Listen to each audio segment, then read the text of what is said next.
Fala, meu aluno, fala, minha aluna, professor Diogo Medeiros. Eu vou tratar agora de dois blocos referentes à segurança pública, né? Quando a gente fala em segurança pública, eu estou falando do título 5º da Constituição Federal, que trata da defesa do Estado e das instituições democráticas. Eu tenho, na classificação de José Afonso da Silva, elementos de estabilização das instituições democráticas. Eu tenho, na verdade, organismos e instituições que vão manter a ordem democrática, manter a paz, a ordem pública, e aí o título 5º da Constituição Federal, ele é formado primeiramente pelo estado de sítio, estado de defesa, que são institutos que justamente eles vão tentar manter o Estado democrático quando houver momentos de crise institucional, quando nós estivermos diante do estado constitucional das crises, né? Nós temos as Forças Armadas formadas pela Marinha, pelo Exército e pela Aeronáutica, que vão ser comandadas pelo presidente da República e vão ter atribuições de defesa da pátria, né? Entre outras atribuições elencadas no artigo 142. E nós temos a segurança pública, que é dever do Estado, que é direito e responsabilidade de todos e que tem a finalidade de garantir a ordem pública e a incolumidade das pessoas e dos patrimônios. Estão organizadas, então, no artigo 144 da Constituição Federal, que nós vamos começar a falar nesse primeiro bloco de 30 minutos, para depois, no segundo bloco, de forma bem específica e pormenorizada, ver todas as possibilidades e circunstâncias que podem cair na sua prova de concurso público, beleza? Tranquilo? Então vem comigo, eu vou jogar slide aqui. Eu vou falar, deixa o slide eu e você junto aqui, ó. Vamos falar então de segurança pública. A palavra segurança na Constituição Federal, ela é utilizada por 3 vezes. Em um primeiro momento, eu tenho a segurança jurídica do artigo 5º da Constituição. Então veja, quando o artigo 5º caput da Constituição, ele fala lá, todos são iguais perante a lei, sem distinção de qualquer natureza, garantindo-se aos brasileiros e aos estrangeiros residentes no país a inviolabilidade da vida, da liberdade, da igualdade, da propriedade e da segurança. Quando ele fala em segurança aqui, ele está se referindo não a essa segurança pública que estamos a estudar, e sim da segurança jurídica. O que é a segurança jurídica? A segurança jurídica, ela diz respeito à ideia de estabilidade das relações jurídicas. Então, eu tenho uma série de mecanismos que estão lá no artigo 5º que vão trazer estabilidade, vão trazer uma ideia de que eu possa prever os atos praticados pelo Estado, de estabilidade e de previsibilidade, de estabilidade e de previsibilidade das relações jurídicas. Por exemplo, a coisa julgada. Coisa julgada é uma qualidade da decisão do Poder Judiciário sob a qual, em tese, não caberá mais nenhum recurso e ela se torna relativamente imutável. Por exemplo, o direito adquirido. Eu sei que para eu me aposentar, eu preciso de 30 anos de serviço policial, vamos supor. Eu completei 30 anos hoje. Amanhã muda a lei alterando o regime jurídico para aposentadoria. Não é 30 anos, é 40. Essa nova lei não me abarca porque o direito à aposentadoria já se incorporou ao meu patrimônio jurídico, de forma que eu tenho uma estabilidade desse direito. Ele não vai se alterar mais, já que ele já foi incorporado ao meu patrimônio. Então, quando eu falo de segurança jurídica, eu falo em estabilidade e previsibilidade das relações jurídicas.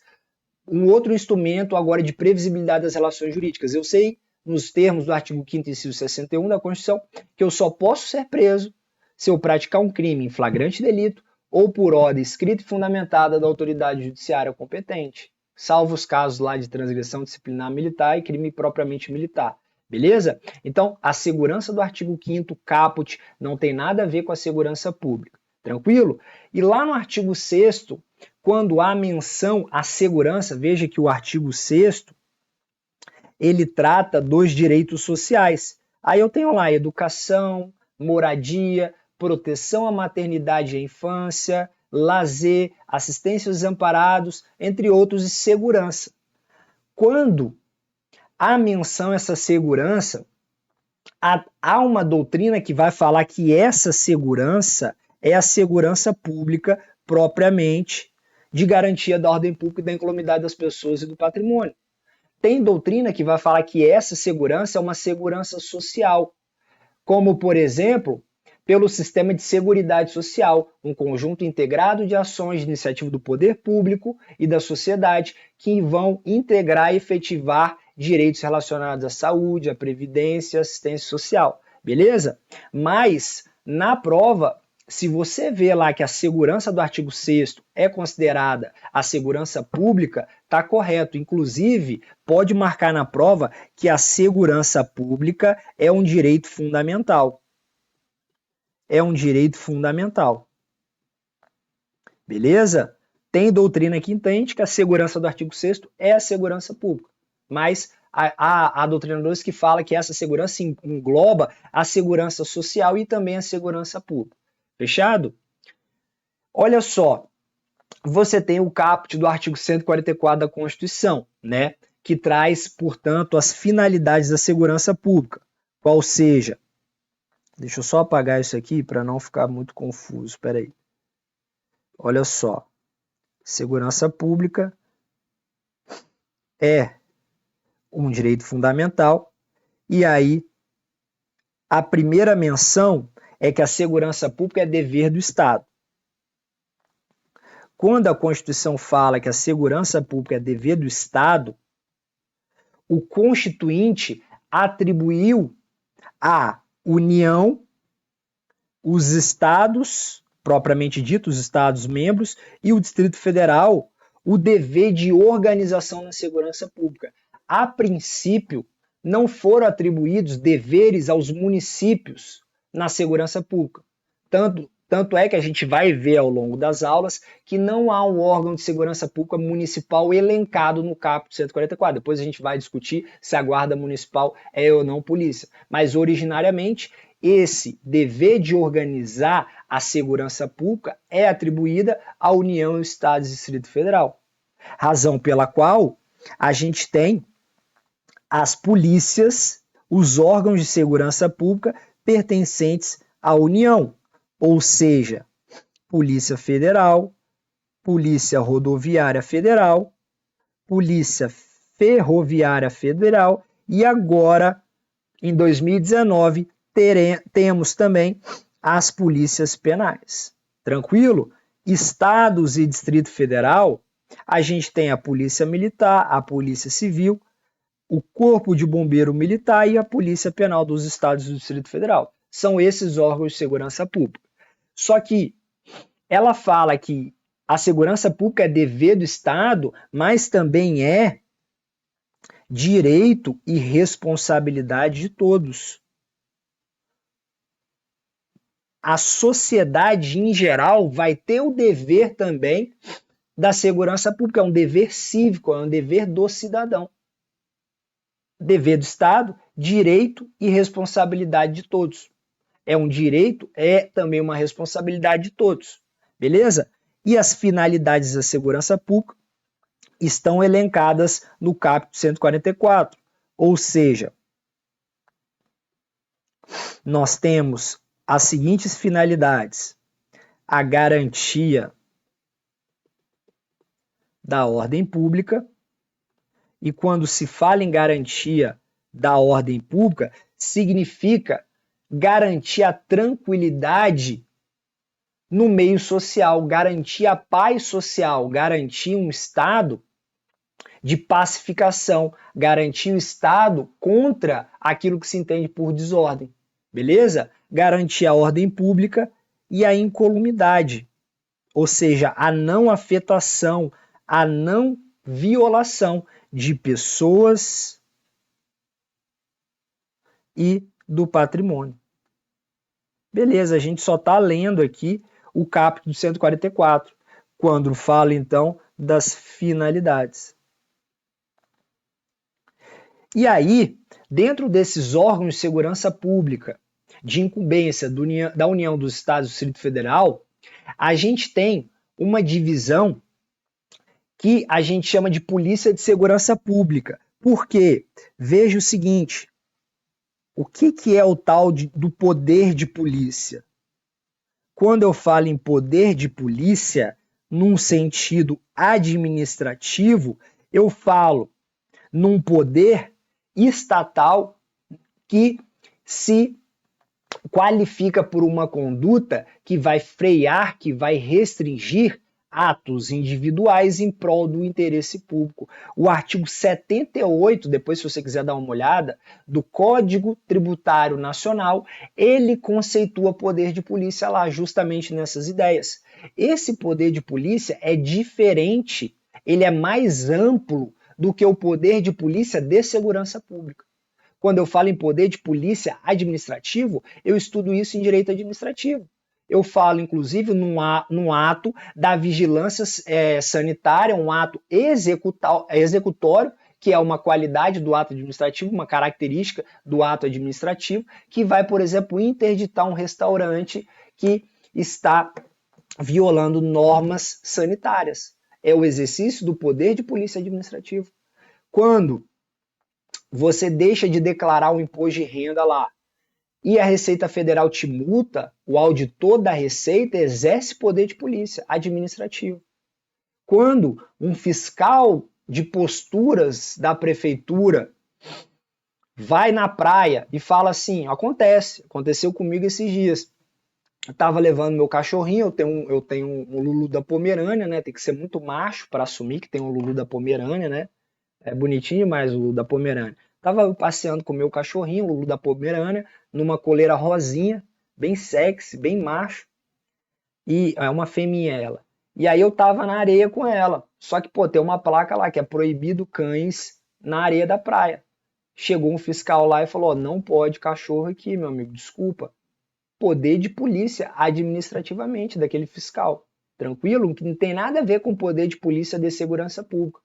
O poder de polícia de segurança pública é uma espécie de poder de polícia onde órgãos de segurança pública vão atuar num direito fundamental que é um direito fundamental mais caro, um dos mais caros para nós da sociedade, que é a liberdade.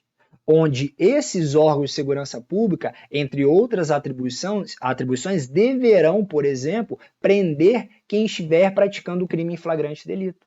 Na medida que o flagrante para essa galera é obrigatório. Eu tenho uma divisão entre polícia de segurança pública que é assim, ó. Eu tenho uma polícia de segurança pública repressiva ou administrativa. E eu também tenho uma polícia de segurança pública. Desculpa, eu botei repressiva, é preventivo.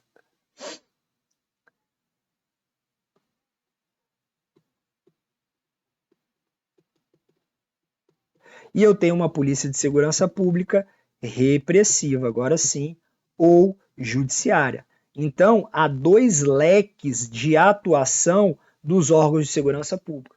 Quando eu falo numa polícia de segurança pública que exerce atividade administrativa, eu falo, portanto, na função primordial de se evitar com que o crime aconteça. Evitar a infração penal. Essa é a tarefa precípua desses órgãos de segurança pública, evitar com que o crime aconteça. Por isso, invariavelmente, esses órgãos andam fardados, com viaturas caracterizadas, justamente para identificar a população de que o Estado se faz ali presente por intermédio dessa polícia, criando na cabeça do cara um efeito dissuasório, ainda que indireto, para o cara deixar de cometer o crime. O cara está vendo a polícia, essa atuação, esse aparecimento da polícia, ele de certa forma, evita com que o crime aconteça. E uma polícia de segurança pública repressiva ou judiciária, que atua após o crime acontecer, justamente na atividade de investigação criminal. E também de cumprimento de decisões judiciais, auxilia o Poder Judiciário para o cumprimento de decisões judiciais. Então, quando há a expressão polícia repressiva, significa que atua após o crime. Quando há a expressão polícia judiciária, significa que auxilia o Poder Judiciário cumprindo decisões judiciais. Mas cuidado, apesar de serem chamados de polícia judiciária, não integram o Poder Judiciário, por óbvio, integram o Poder Executivo. Dentro dessa ideia aqui, ó, Polícia Federal, tal, das polícias, do 144, quem exerce atividade preventiva? Aí a gente tem aqui, ó, na União, nós vamos ter a PRF, patrulhamento ostensivo nas rodovias federais, a Polícia Ferroviária Federal e também a Polícia Penal. A Polícia Penal, que foi criada em 2019, na verdade foi criada não, foi-lhe atribuído como órgão de segurança pública na função de evitação também, de evitar com que as desordens aconteçam, mas dentro da unidade prisional. Exercem a segurança nos estabelecimentos prisionais. E aí, para a doutrina, é uma polícia administrativa ou uma polícia administrativa especial, porque evitam que o crime aconteça, mas dentro de uma localidade específica, qual seja as unidades prisionais. E também, galera, a Polícia Federal. Vocês sempre gravam que a Polícia Federal é uma polícia judiciária. Também é. Principalmente a Polícia Federal é a polícia judiciária, mas também, por vezes, a Polícia Federal age evitando o crime. Quando você vê um posto da Polícia Federal na fronteira, ali ela está atuando como polícia administrativa, no aeroporto. Então, o policiamento aeroportuário, policiamento de fronteira, policiamento marítimo realizado pela Polícia Federal é uma incumbência da Polícia Administrativa, que a Polícia Federal também realiza. E pelos estados, nós vamos ter Estado e Distrito Federal, nós vamos ter Polícia Militar, Corpo de Bombeiro Militar e também Polícia Penal dos estados. Tranquilo? Polícia Repressiva, por sua vez, na União, a gente vai ter a Polícia Federal. E nos estados e no Distrito Federal, as polícias civis. Bem tranquilo aqui. Fechado? Beleza? Então, há essa divisão de atividades entre polícia preventiva e polícia repressiva. Beleza, tranquilo. Olha só. Então, concatenando todas essas ideias, a gente chega aqui no 144, a segurança pública, dever do Estado, direito e responsabilidade de todos, preservação da ordem pública e da incolumidade das pessoas e do patrimônio através dos órgãos aqui estabelecidos. Beleza, isso é letra seca de lei. A letra seca de lei sempre é sua obrigação, ela sempre cai em prova. Fechado, tranquilo. Vamos dar uma olhada nas jurisprudências que são importantíssimas para a prova. Olha só, o que a gente tem tradicionalmente? Tradicionalmente, a gente tem um entendimento, principalmente nessa ADI aqui, ó, que o rol do 144 é taxativo, que o rol é taxativo. Fica até o final que eu vou falar de tudo aqui sobre segurança pública da jurisprudência para você entender de uma vez por todas. Esse rol é ou não taxativo? Olha só, o rol é taxativo, de modo que quem não está no caput do 144 não é órgão de segurança pública. Foi esse entendimento desse julgado. Aí ele vem e fala sobre as chamadas polícias científicas. O que é isso? Nós temos os órgãos periciais, que normalmente, que em alguns casos, melhor dizendo, eles estão dentro da Polícia Civil ou da Polícia Federal. Por exemplo, a função pericial na Polícia Federal está dentro da estrutura da PF. Não é um órgão autônomo, um órgão separado, diferente da Polícia Civil de Santa Catarina, diferente da Polícia Civil do Paraná. Mas pode a perícia se separar da Polícia Civil criando um órgão autônomo? O Supremo falou que pode, ó. não ofende o parágrafo 4º do artigo 144 a estruturação de um órgão composto por peritos criminais e médicos legistas separado da Polícia Civil e autônomo. Tá? O que não pode é o Estado separar a perícia da Polícia Civil e criar um órgão de segurança pública. Aí não. Você pode ter um órgão autônomo de perícia, mas esse órgão não é um órgão policial, não é um órgão de segurança pública. Beleza? Porque aí o Estado estaria inovando no modelo de segurança pública previsto na Constituição. E isso é uma norma de reprodução obrigatória. Não pode os estados, o Distrito Federal, criar uma polícia diferente. Pode ter o fenômeno do direito administrativo, que é o fenômeno da desconcentração. Você tira as atribuições que existe um órgão, criando um órgão autônomo. Mas desde que esse órgão autônomo não seja o órgão policial. Então essa polícia científica não tem nada de polícia propriamente dita, materialmente dita. Beleza? Ó, mais uma vez, em 2021, os estados podem optar por garantir autonomia formal aos institutos de criminalística ou podem integrá-los aos demais órgãos de segurança pública sem que isso importe ofensa material à Constituição. Mas a existência nos quadros da administração pública estadual de órgão administrativo de perícias não gera a obrigação de subordiná-los à Polícia Civil. Mas esses órgãos não serão órgãos policiais. Beleza? Então você tem que distinguir as situações. O perito da Polícia Federal, ele é polícia? É, porque a perícia está integrada à Polícia Civil ali. Se for criado um órgão autônomo fora da estrutura policial, pode. Ele deve subordinação à polícia? Não, mas não é um órgão policial, porque senão o Estado, o Distrito Federal, estaria inovando nesse modelo, criando um novo órgão de segurança pública não previsto na Constituição. Deu para entender, galera? Fechado, então. O que mais que eu tenho? Ó, as constituições estaduais podem criar órgãos e entidades que desempenhem funções auxiliares às atividades policiais sem atribuições de segurança pública. Beleza? Tranquilo, então. O que mais que eu tenho? Olha só. Teve uma ação agora foi 2022? Foi 2022. Que se chamou a ADPF das favelas. Foi a arguição de descumprimento de preceito fundamental 635. O Supremo, em caráter liminar, determinou uma série de providências ao Estado do Rio de Janeiro, principalmente diante do excessivo número de confrontos policiais. Não vou entrar em mérito aqui, tá? A gente é técnico, eu te coloco aquilo que cai em prova. Não vou ficar colocando minha opinião, se isso é certo, isso é errado. Isso eu vou poupar o seu tempo. Vamos a um resumo do que o Supremo entendeu nesse caso. Olha só.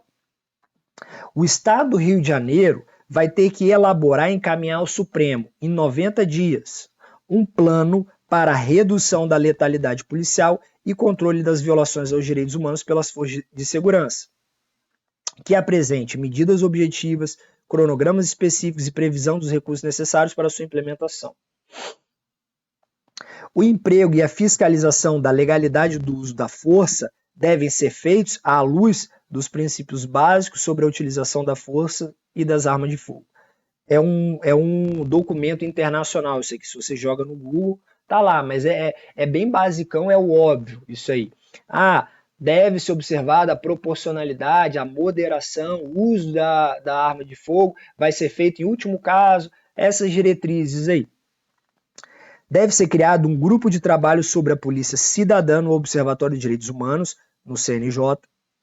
Que mais? Nos termos daquele mesmo princípio, dos princípios lá, só se justifica o uso da força letal por agente de Estado quando ressalvada a ineficácia da elevação gradativa do nível da força empregada para neutralizar a situação de risco de violência, for exauridos os demais meios, inclusive os de armas não letais, e necessário para proteger a vida ou prevenir um dano sério decorrente de uma ameaça concreta e iminente. É engraçado, né, que eles falem utilização de arma não letal, mas o Estado não disponibiliza armas menos letais, né? Porque não existe arma não letal, o que existe é arma menos letal, com menor potencial lesivo. Mas isso não é disponibilizado para o policial. Enfim, as investigações de incidentes que tenham como vítima crianças ou adolescentes terão prioridade absoluta. que mais que eu tenho? Aí ele vem e fala, no caso de buscas domiciliares por parte das forças de segurança, devem ser observadas as seguintes diretrizes, sob pena de responsabilidade. Isso aqui é maneiro para te servir para uma prova discursiva. Olha só, item 1.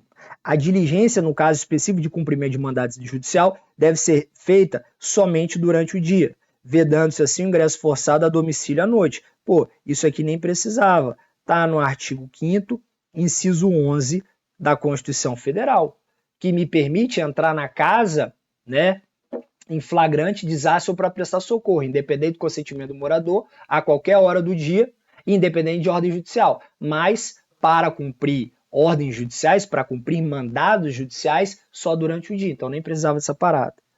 Olha o item 2, que eu oriento para você a não levar em prova. Isso aqui saiu publicado no julgado, mas foi um atecninho isso aqui, porque vai contra todo o entendimento do Supremo. Olha só, a diligência, quando feita sem mandado, pode ter por base denúncia anônima. Cara, isso está errado. Houve um erro técnico aqui, um erro material que não foi corrigido. Não pode a diligência ser feita sem mandado judicial com base tão somente em denúncia anônima. Não pode. Toda a jurisprudência do Supremo e do STJ, eles caminham no sentido que a denúncia anônima, por si só, não pode ensejar a restrição de qualquer direito individual, inviolabilidade domiciliar, sigilo das comunicações, sigilo da privacidade, direito de privacidade de uma maneira geral, beleza? Então isso aqui não adota para prova que você vai se dar mal. A diligência deve ser justificada e detalhada por meio da elaboração de auto circunstanciado. Isso hoje a Polícia Civil faz, um auto circunstanciado de cumprimento de busca e apreensão, que vai instruir eventual auto de prisão em flagrante ou de apreensão de adolescente por ato infracional e vai ser encaminhado à audiência de custódia, para viabilizar, inclusive, um controle judicial posterior. E a diligência deve ser realizada nos estritos limites dos fins excepcionais a que se destina. Obrigatório disponibilizar ambulância em operações previamente planejadas. E o Estado do Rio de Janeiro vai ter que, em 180 dias, colocar câmera nos coletes e GPS nas viaturas. Essas foram as providências determinadas nessa ADPF 635, foi chamada de ADPF das favelas, pelo ministro Edson Fachin, isso em 3 de fevereiro de 2022. Tranquilo? Importante para a prova, talvez para carreiras policiais, numa discursiva. Para delegado, muito importante, até para um objetivo. Tranquilo? Fechado? O que mais que eu tenho? É inconstitucional norma estadual que prevê independência funcional a delegado de polícia e atribui à Polícia Civil o caráter de função essencial à justiça. Isso aconteceu também, além do Estado de São Paulo, também no Estado de Santa Catarina. A Constituição do Estado de Santa Catarina atribuiu aos delegados independência funcional. O Supremo falou negativo, porque não há essa possibilidade na Constituição. E aí o Estado não pode inovar criando esse fato e reorganizando a segurança pública como função essencial à justiça. Função essencial à justiça são órgãos e instituições que atuam na função, no exercício e no auxílio da função jurisdicional, como o advogado, o defensor público, o Ministério Público, beleza?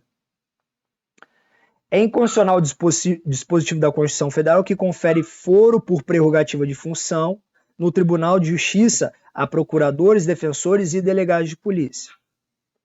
E também é inconstitucional norma da Constituição Estadual que preveja a isonomia de vencimentos entre os membros da Polícia Civil e Polícia Militar. Tranquilo? Até porque o artigo 37, inciso 13, proíbe equiparações de servidores para carreiras distintas. Tranquilo? A gente viu alguns julgados aqui que são importantes para a prova, mas a gente vai ver no próximo bloco vedação à greve, outros julgados importantes, as atribuições de cada um desses órgãos de segurança pública e, por fim, a Guarda Municipal e toda a discussão que gira hoje em dia em torno da Guarda. Trabalhe e confia, continue comigo, vai ser um outro vídeo que eu vou lançar para vocês. Grande abraço e até a próxima. Valeu!